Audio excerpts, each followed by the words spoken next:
नमस्कार, मैं सुनील अंजाना जागो समाज चैनल में आपका स्वागत करता हूं।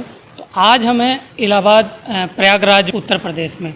तो आज हम ऐसी शख्सियत को आपसे मिलवाने जा रहे हैं जो अपने आप में बहुत ही रिस्पेक्टेडफुल और उत्तर प्रदेश की शान है। हमारे साथ में हैं एडीजी प्रेम प्रकाश जी, जो कि अपर महानिदेशक हैं और पुलिस वालों के लिए एक पहचान है और इनका रुतबा जो है वो एक अलग है। जागो समाज चैनल में आपका हार्दिक स्वागत है। जी सर, आपके जीवन परिचय पर चर्चा करेंगे आज।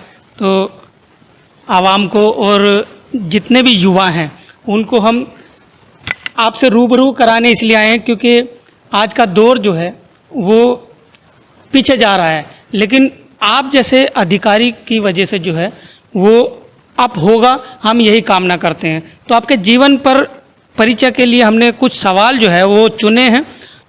तो सबसे पहले सर, आपका जन्म कब और कहाँ हुआ? मेरा जन्म कैथवाड़ा नामक ग्राम है जो यमुना पार शादरा क्षेत्र में आता था, दिल्ली में। जी। तो वहाँ हमारा परिवार, जो हमारे पूर्वज हैं, वो शुरू से ही वो वहीं पर रहे हैं। हमारे दादा परदादा सभी की वो भूमि है। यमुना के किनारे गांव हुआ करता था।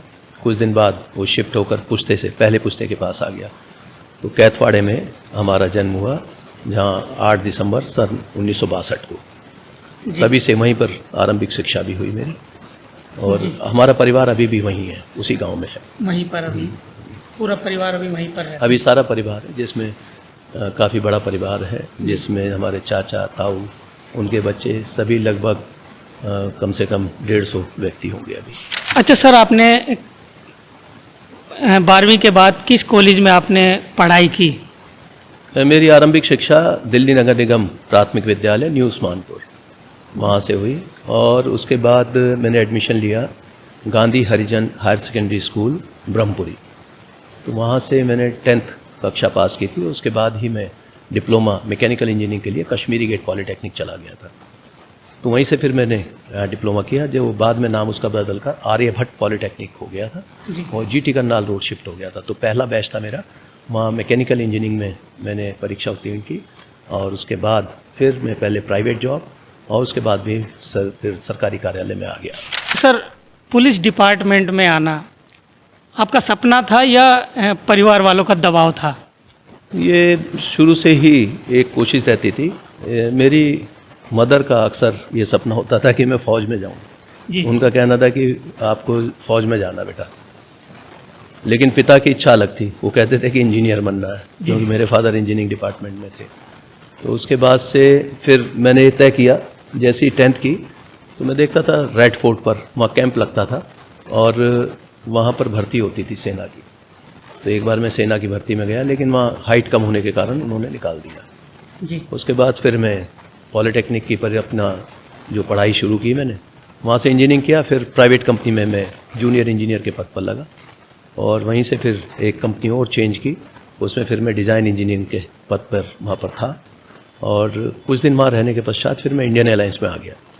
वहीं से मैंने फिर AMI की और फिर अन्य परीक्षाएँ दी, जिसमें मेरा इंजीनियरिंग सर्विसेज में सिलेक्शन हो गया, जहाँ से मुझे इंडियन रेलवेज़ में मुझे सिलेक्शन मिला। तो फिर नॉर्दर्न रेलवे मैंने ज्वाइन किया जी। और उससे पहले हमारी ट्रेनिंग हुई थी साउथ ईस्टर्न रेलवे खड़गपुर से। ऑल ओवर इंडिया हम घूमे रेलवे की सर्विस में। उसी दौरान मैंने अपनी परीक्षा की तैयारी शुरू कर दी थी और फिर सिविल सर्विसेज के लिए कुछ सब्जेक्ट्स तैयार किए, क्योंकि मैंने केवल 10th के बाद डिप्लोमा किया था। तो जो ह्यूमैनिटीज़ के सब्जेक्ट थे, अन्य सब्जेक्ट थे, उन पर कमांड नहीं था। तो 2 सब्जेक्ट मैंने उस समय चुने। पहले तो मैकेनिकल इंजीनियरिंग से दिया प्री, और मेंस में आकर फिर मैंने पहले मैकेनिकल इंजीनियरिंग से एक बार दिया था, तब नहीं हुआ। फिर उसके बाद मैंने एंथ्रोपोलॉजी और ज्योग्राफी सब्जेक्ट लिए। उसके बाद ये परीक्षा पास की तो मुझे IPS में फिर मौका मिल गया काम करने का, और उत्तर प्रदेश काडर में हूँ। तभी 1993 बैच में मुझे ये काडर अलॉट हुआ था और तभी से मैंने उत्तर प्रदेश में पुलिस सेवा में आ गया। सर, एक सवाल और है। आप तेज तर्रार पुलिस अधिकारी हैं, आपसे गैंग, लुटेरे, कातिल, आतंकी, माफिया तक घबराते हैं, लेकिन आपसे पुलिस भी घबराती है, ऐसा क्यों? पुलिस अधिकारी के काम की प्रकृति इस प्रकार की है कि उसमें बदमाशों के खिलाफ कार्रवाई होती है, तो उसमें जो गुंडे, माफिया, जो टॉप के क्रिमिनल्स होते हैं उन पर अक्सर सख्त कार्रवाई करते हैं पुलिस अधिकारी। तो मेरे भी क्योंकि फील्ड में काफ़ी समय रहा, तो फील्ड में रहने का ये लाभ मिलता है कि आप डायरेक्ट काम करते हैं माफियाओं के ऊपर, बदमाशों के ऊपर। तो उससे एक मौका मिला काम करने का, तो इसमें सफलता भी मिली। तो इससे लोग हो सकता है कि उसमें भयभीत हो जाते हैं जब पुलिस के एक्शन लगातार होते हैं।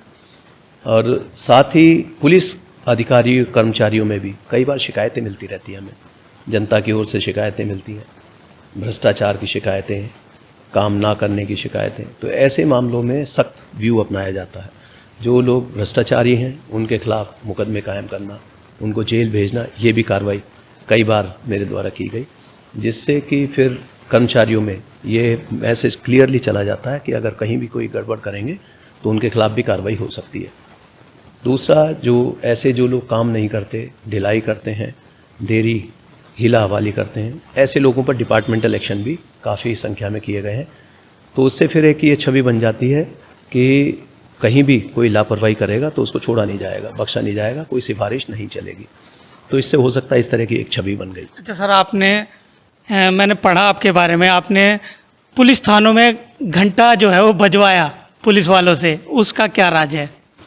हर जगह ये पुलिस में हमारे जो वर्किंग है उसका एक हिस्सा है कि टाइम बताने के लिए थाना, पुलिस लाइन, वहाँ पर एक पीतल का घंटा लगाया जाता है, जिससे लकड़ी के हैंडल से उसको हथौड़े से बजाया जाता है। उसमें टाइम बताया जाता है, 1 बजाना, 2 बजाना, फिर 1.5, 2.5, इस तरह के आधा घंटे के बाद बजाने का प्रावधान है। हमारे यहाँ संतरी 3 लगते हैं लगातार जी, और वो बारी बारी से अपनी ड्यूटी करते हैं, कुछ देर आराम करते हैं, वर्दी में ही सोते हैं असलहे के साथ। तो वो बार बार उठकर उनको घड़ी ना देखनी पड़े, तो उससे क्या होता है कि घंटे की आवाज़ वो सुन लेते हैं, उनके मस्तिष्क में गूंजती रहती है, तो उन्हें पता चल जाता है कि उनकी ड्यूटी अब कब शुरू होने वाली है, कब उनको टेक ओवर करना। दूसरा, जब पुलिस का घंटा रात्रि में, जब सुनसान समय में देहात में और आसपास बजता, तो उसकी आवाज़ की गूंज दूर दूर तक जाती है, तो उससे गुंडे बदमाश भी भयभीत रहते हैं। उन्हें पता रहता है कि पुलिस जाग रही है, पुलिस जाग रही है, पुलिस अलर्ट है, मुस्तैद है, तो उससे फिर वो भयभीत रहते हैं। अच्छा, मैंने पढ़ा था उसमें कुछ और ही वो था कि आपने कहीं रेड मारी और वहाँ पर जो है पुलिस वाले सोते आपको मिले, आराम करते मिले, इसलिए आपने ये सख्ताई की थी कि घंटे को आपने उसमें टांगा थाने में और आपने बारी बारी ड्यूटी हर घंटे की लगाई, और आप भी उसके बाद भी रेड मारते थे और आपने अपने खबरियों को भी जो है वहाँ पर लगाया था। ये पहले से ही प्रथा चली आ रही है, पौराणिक काल जब से पुलिस अस्तित्व में आई है। पुलिस थानों में हमारे ये व्यवस्था है, पुलिस लाइन में भी व्यवस्था है, केवल इसको हम लोगों ने रिवाइव किया। कुछ जगह ये छूट गई थी ये काम, अभी भी आप देखेंगे हमारे बहुत सारे जो थानों में, पुलिस लाइन में सब जगह आपको मिलेगा जी। कुछ पुलिस थानों में नहीं होगा ऑपरेशनल, लेकिन ज़्यादातर थानों में अभी भी इसी प्रकार की प्रणाली है हमारी। अच्छा सर, आपने अपने कार्यकाल में एक इतना अच्छा कार्य शुरू किया जन सुनवाई का, और आप सोशल मीडिया के जरिए भी जो है लोगों को जागरूक कर रहे हैं। एक एक एक्ट के बारे में आप बताते हैं, आपकी कैसे सुनवाई होगी, अगर कोई सुनवाई नहीं करता तो हमें बताए। तो आपने इस तरह का भी जो है वो जन सुनवाई चला रखी है। तो आपको इन सब में कितनी खामियां जो है अपने डिपार्टमेंट में लगती है, या जो पीड़ित आते हैं उनके अंदर भी कोई खामियां आपको नज़र आती हो? माननीय मुख्यमंत्री जी के निर्देश हैं कि संपूर्ण उत्तर प्रदेश में सभी अधिकारी जन सुनवाई करेंगे, जनता से मिलने का समय निर्धारित करेंगे। तो हमारे यहाँ ये समय निर्धारित किया गया, 10 बजे से शुरू होकर 11 बजे तक का समय, लेकिन अमूमन इसमें ज़्यादा समय लग जाता है, 2 बज जाते हैं, 3 बज जाते हैं। लेकिन मतलब हर रोज लगता है कोई खास डे? ये हम सोमवार से शुक्रवार तक अपने कार्यालय में करते हैं जन सुनवाई प्रतिदिन। शनिवार के दिन, क्योंकि थाना दिवस और तहसील दिवस का दिन होता है, जो पहला हमारा शनिवार है उसमें तहसील दिवस होगा, फिर दूसरे में थाना दिवस होगा, तीसरे में फिर तहसील दिवस होगा, और ये संपूर्ण समाधान दिवस के रूप में मनाए जाते हैं, जिसमें सभी अधिकारी जाते हैं। तो वहाँ जो समस्याएं सुनी जाती हैं उसमें ज़्यादातर लैंड के जो डिस्प्यूटेड है मामले हैं वो आ जाते हैं, लेन देन के मामले, ऐसे जो विवेचनाओं में देरी हो रही है या कहीं मुकदमा नहीं लिखा जा रहा है, तो हमारे वरिष्ठ अधिकारी सभी थानों पर और तहसीलों में जाते हैं। तो वहाँ जनता अपनी शिकायत करती है तो उस पर फौरी एक्शन हो जाता है। कई मामलों में मौके पर निस्तारण के लिए जॉइंट टीम बनाकर भेज दी जाती है, क्योंकि कई बार कुछ कार्रवाई ऐसी होती है जो रेवेन्यू अकेला नहीं कर सकता, पुलिस अकेले नहीं कर सकती, ज़मीन के मामले हैं जैसे, तो उसमें संयुक्त टीम एक भेजी जाती है, तो उसी दिन उस समस्या का निराकरण करा दिया जाता है।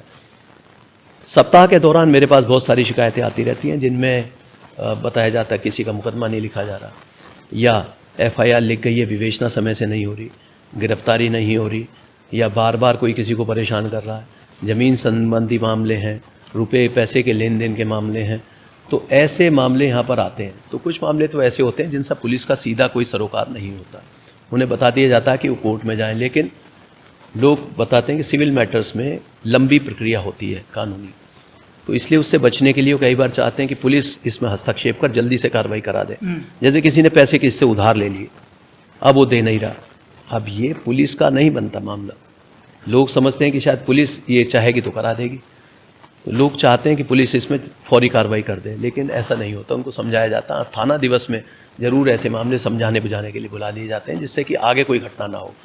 लेकिन ये सब मामले सिविल नेचर के मामले हैं, मकान मालिक का, दुकानदार का झगड़ा, लेन देन का, खरीद फरोख्त का झगड़ा, ऐसे मामले ये सब जो हैं ये लोग पेश करते हैं कि जैसे ये ब्रीच ऑफ ट्रस्ट है, लेकिन ये ब्रीच ऑफ ट्रस्ट ना होकर ब्रीच ऑफ कॉन्ट्रैक्ट के मामले होते हैं। तो ऐसे मामलों में सिविल न्यायालय में आदमी को जाना चाहिए, लेकिन वो कई बार फिर भी हमारे पास आते हैं, तो हम यथासंभव जो मदद हो सकती है वो करते हैं।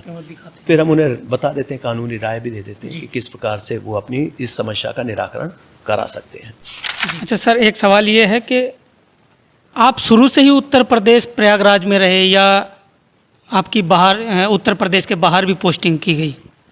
जब से मैं उत्तर प्रदेश काडर में आया तो लगातार जो पोस्टिंग है वो मेरी उत्तर प्रदेश में बनी रही।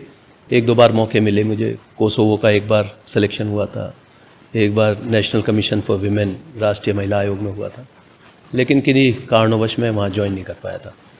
अब लगातार मैं यहाँ ड्यूटी जरूर की, लेकिन बाहर भी अक्सर मौके मिलते रहते हैं। जैसे ट्रेनिंग में हम विदेश में भी गए, NP अक्सर नेशनल पुलिस एकेडमी में जाते रहते हैं, और चुनाव के संबंध में कई बार मेरी ड्यूटी लगी, जिसमें पुलिस ऑब्जर्वर की हैसियत से राजस्थान, कर्नाटक, गुजरात, तमिलनाडु, इन प्रदेशों में मैंने पुलिस ऑब्जर्वर की हैसियत से वहाँ पर काम किया। और वैसे भी कई बार जो पुलिस का इंटरेक्शन होता रहता, अन्य एजेंसी से भी होता रहता, तो उनसे वैसे इंटरेक्ट करते रहते हैं, लेकिन जो पोस्टिंग है वो लगातार मेरी उत्तर प्रदेश में बनी रही। अच्छा, आपको 3 जोन और 16 ज़िले जो है आपको जिम्मेदारी दी गई, उनमें आपको क्या लगा कि आपने एक वो कंट्रोल कर लिया, या अभी खुला जो है आतंक मचा हुआ है? उत्तर प्रदेश के लगभग सभी जोन्स में मेरे द्वारा ड्यूटी की गई, सिवाय गोरखपुर जोन के। और इसमें जितने भी बड़े शहर थे, जो कवाल टाउन हमारे यहाँ बोलते हैं, जिसमें लखनऊ, कानपुर, वाराणसी, आगरा, इलाहाबाद, इनमें सभी में मैं किसी न किसी हैसियत से काम किया। इलाहाबाद को छोड़कर बाकी सब जगह मैं SSP के पद पर भी रहा, तो बड़ा चैलेंजिंग काम होता था। उसके बाद जो कई जो चैलेंजिंग ज़िले हैं इसके अतिरिक्त, जैसे मेरठ, मुरादाबाद, अलीगढ़, जो कॉमनली बहुत सेंसिटिव कहलाते थे, उसमें मेरी पोस्टिंग रही। मेरठ में 2 बार पोस्टिंग रही।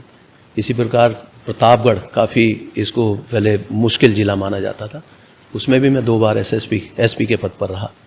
तो ये जो ज़िले हैं वो इस प्रकार के थे, जो बड़े भी ज़िले थे और चैलेंजिंग थे, और सफलतापूर्वक इनमें सभी में काम किया।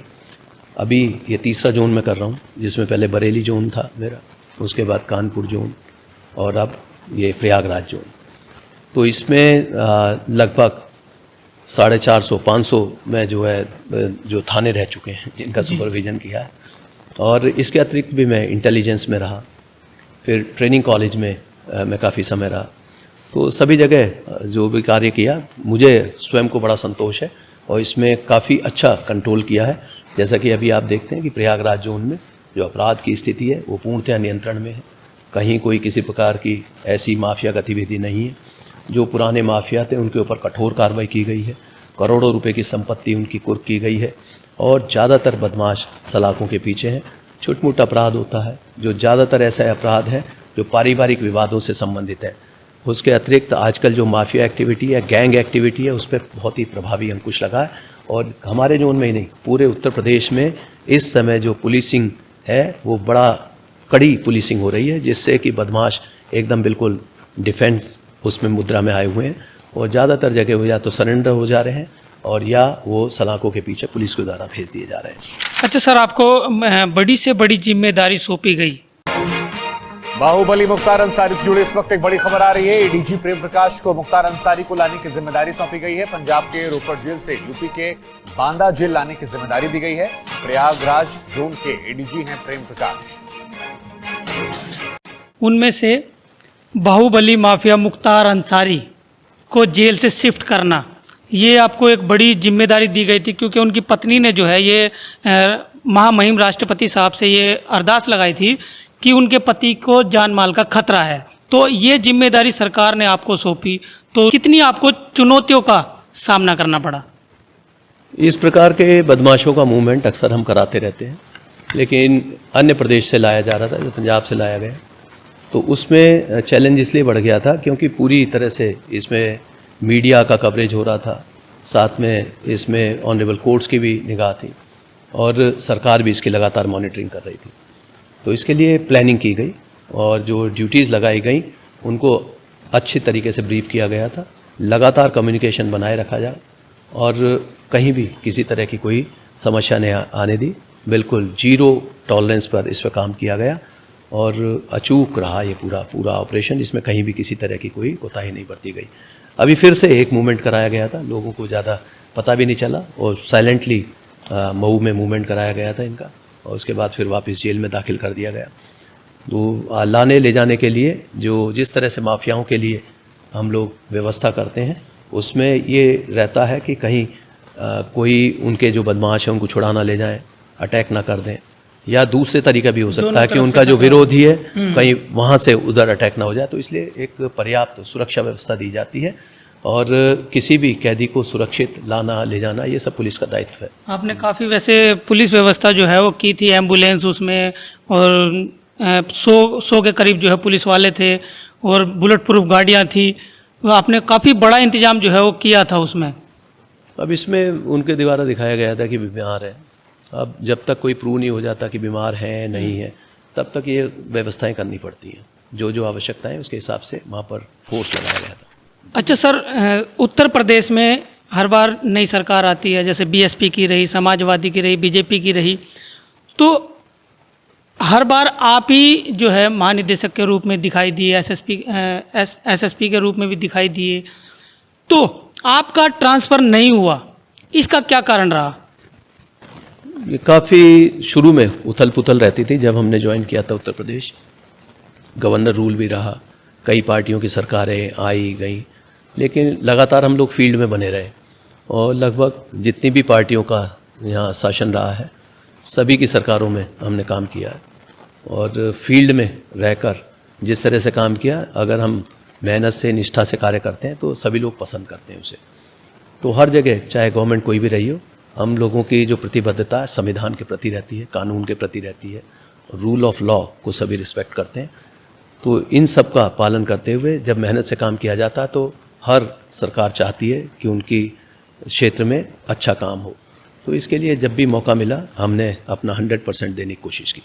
जी देखिए, ये जो सवाल है ये बहुत बड़ा सवाल है, क्योंकि आप देखिए कि जब भी कोई सरकार आती है तो अपने वो चुनिंदा अधिकारियों को जो है वो अपनी सरकार में लाती है, सचिवों को लाती है, लेकिन प्रेम प्रकाश जी एक ऐसे अधिकारी है जो हर सरकार में जो है वो मौजूद रहे, उन्होंने अपना कार्यकाल किया और बड़ी निष्ठा के साथ किया। इसलिए सरकार जो है, चाहे कोई भी सरकार हो, वो एडीजी प्रेम प्रकाश पर जो है वो पूर्ण विश्वास करती है, इसलिए उनको बड़ी से बड़ी जिम्मेदारी जो है उत्तर प्रदेश की दी जाती है। सर एक सवाल और करेंगे, आप देखते हैं उत्तर प्रदेश में दलित बेटियों के साथ जो है बलात्कार होते हैं, दुष्कर्म होते हैं और उन्हें मारकर जो है पेड़ पर भी लटकाया जाता है।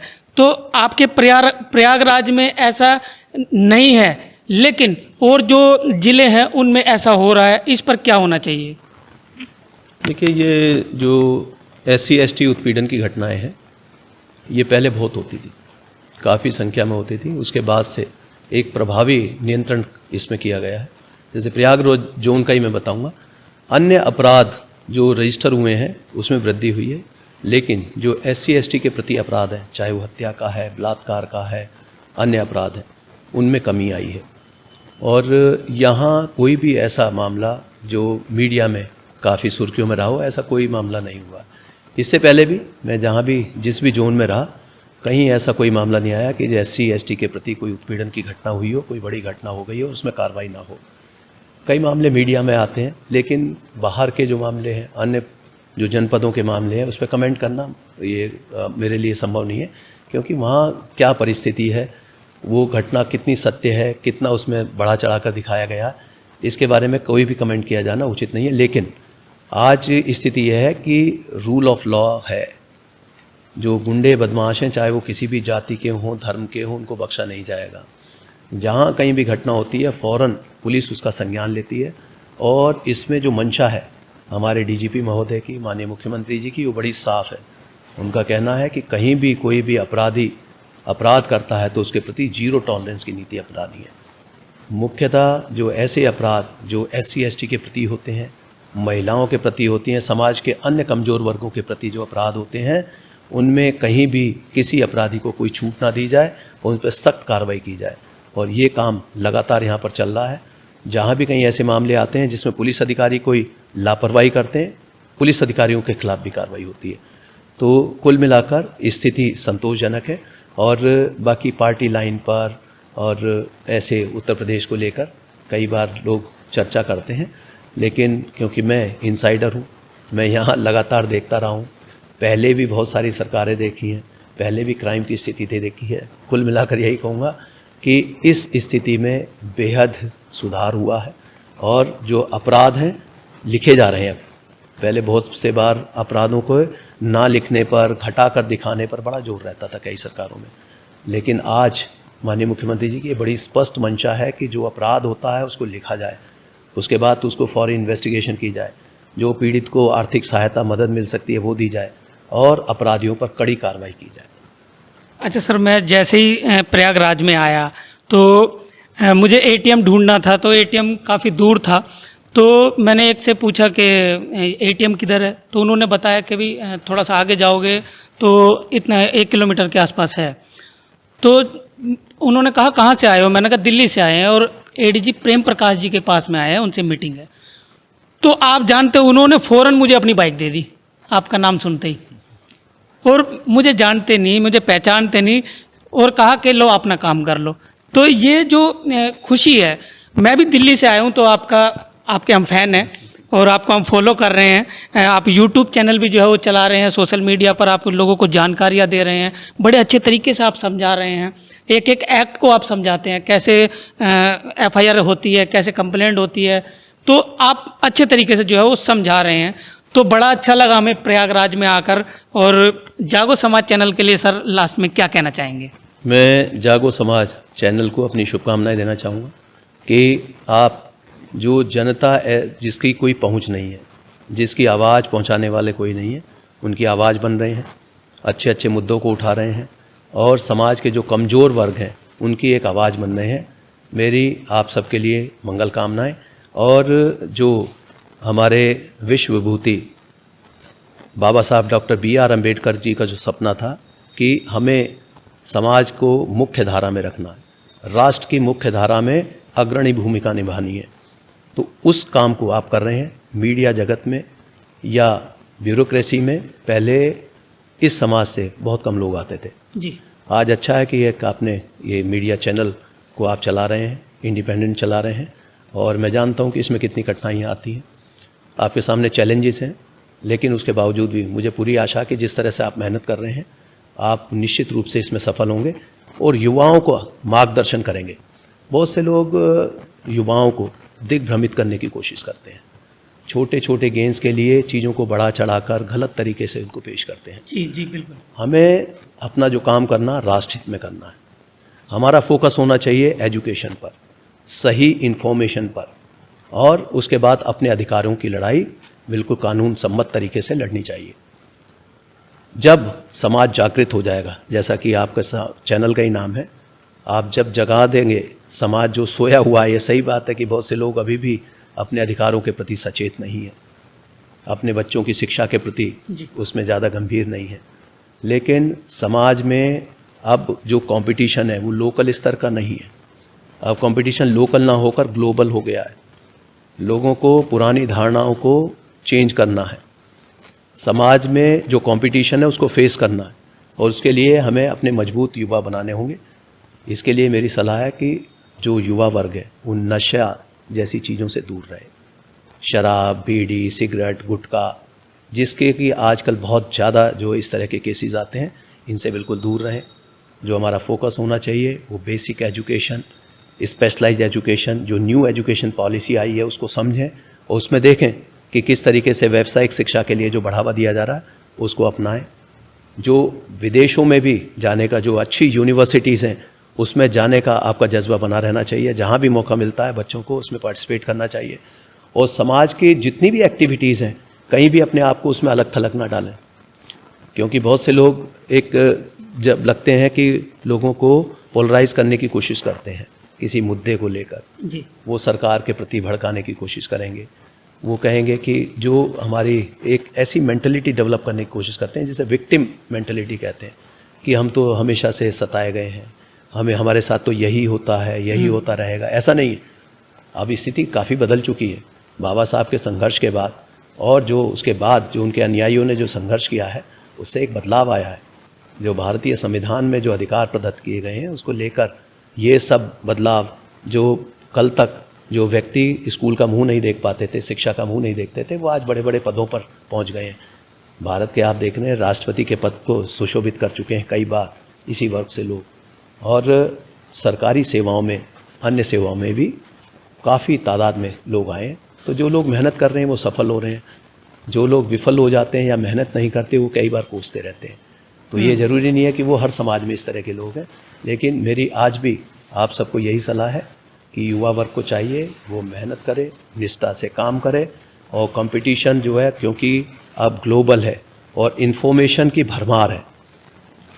आप देखिए नेट के ऊपर बहुत सारी इन्फॉर्मेशन है। अब आप कहीं सीमित नहीं हैं। आपको जो है खुलकर अभिव्यक्ति करनी चाहिए, अपने अधिकारों के बारे में सचेत रहकर। और जहाँ भी कोई कहीं उत्पीड़न की घटना होती है उसको बिल्कुल कानून तरीके से उठाना चाहिए। लेकिन जब तक किसी चीज़ की सही जानकारी ना हो उसको सोशल मीडिया पर पोस्ट करना, लोगों को भड़काना, ये बहुत गलत है। कई बार लोग अनादर करते हैं, दूसरे लोगों के धार्मिक भावनाओं को छेड़ने की कोशिश करते हैं, गाली गलौज करने की कोशिश करते हैं। तो जो शालीनता वो बनी रहनी चाहिए। कानून कहता है कि आप किसी की धार्मिक भावनाओं का मजाक नहीं उड़ा सकते, उनके साथ खिलवाड़ नहीं कर सकते। हाँ, आप कोई सा भी धर्म उसको अपना सकते हैं, अपने धर्म को प्रोपगेट कर सकते हैं। ये जो फंडामेंटल राइट्स दिए गए हैं इनका आप जो पहले अध्ययन करें, उसके बाद देखें, फिर अपने अधिकारों को, आप जो अधिकार छीनने की कोशिश करता है उसके खिलाफ लड़ाई लड़ें। लेकिन किसी भी हालत में हमको लोगों को मिलिटराइज नहीं करना कि हम जो लोगों को कहें कि आप जो वायलेंस में शामिल हो जाए। ये सब फंडामेंटल ड्यूटीज़ के खिलाफ है। तो इसलिए मेरी सभी को सलाह है कि आप लोग अच्छा अपने जो करिकुलम है, जो आपके एकेडमिक चीज़ें, उनके अतिरिक्त एक्स्ट्रा करिकुलर जो एक्टिविटीज़ हैं उनमें भी भाग बढ़ चढ़ कर लें। और जो समाज के जो सोशल जो मूवमेंट्स होते हैं उनमें भी शामिल रहें। तो यही मेरी सबको सलाह है और मेरी शुभकामनाएं आप सबको। जी। तो सर, हमने भी वैसे देखा कि कैटेगरी जो है वो न्याय के लिए बनी हुई है। जैसे मान लीजिए किसी दलित बेटी के साथ में कोई मोमडन मुस्लिम लड़के ने कुछ कर दिया तो वहाँ पर जो ये हिंदू संगठन है वो पहुँच जाते हैं। तो जो दलित संगठन है, जो बहुजन संगठन है, वो वहाँ पर नहीं जाते क्योंकि वहाँ पर वो ऑलरेडी जो है हिंदू संगठन पहुँच गया। और जहाँ दलित तो बहुजन संगठन पहुँच जाते हैं वहाँ ये हिंदू संगठन जो होते हैं वो नहीं पहुँच पाते। ये भी एक कैटेगरी जो है वो बनी हुई है। लेकिन इसमें जो बेटियों के साथ जो गलत काम हो रहे हैं, जो उनके साथ उत्पीड़न हो रहे हैं, उस पर कोई ध्यान नहीं देता। तो आप भी यही समझाने की बात कर रहे हैं कि किसी भी ऐसे उसमें ना पड़े और पहले जांचे परखे, उसके बाद ही आप कोई कदम उठाए। कई बार क्या होता है, मामला इतना चुटकी भर होता है लेकिन उसको बड़ा करके जो है वो बना देते हैं। और कई मामले ऐसे आते हैं कि सिर्फ फ़ोन पर ही जो है वो निपट जाते हैं, लेकिन उनको जो है मसाला दिया जाता है कि अपनी पार्टियों का या अपने संगठनों का जो है वो नाम बड़ा करने के लिए। तो आज का विचार इतना ही था। एडीजी प्रेम प्रकाश जी जो महानिदेशक हैं अपर पुलिस में, तो उनका बड़ा बड़ा हार्दिक धन्यवाद है और स्वागत करते हैं हम जागो समाज चैनल में, बार बार करते हैं। और सर आपका आशीर्वाद बार बार मिलता रहेगा ये भी कामना करते हैं। चलो धन्यवाद सभी को, नमो बुद्धाय, जय भीम। और जो आपने ये कदम उठाया है मीडिया के द्वारा, जो आप जागृत कर रहे हैं, इसी तरह से आप करते रहें। मेरी सभी को मंगल कामनाएं। जी धन्यवाद सर।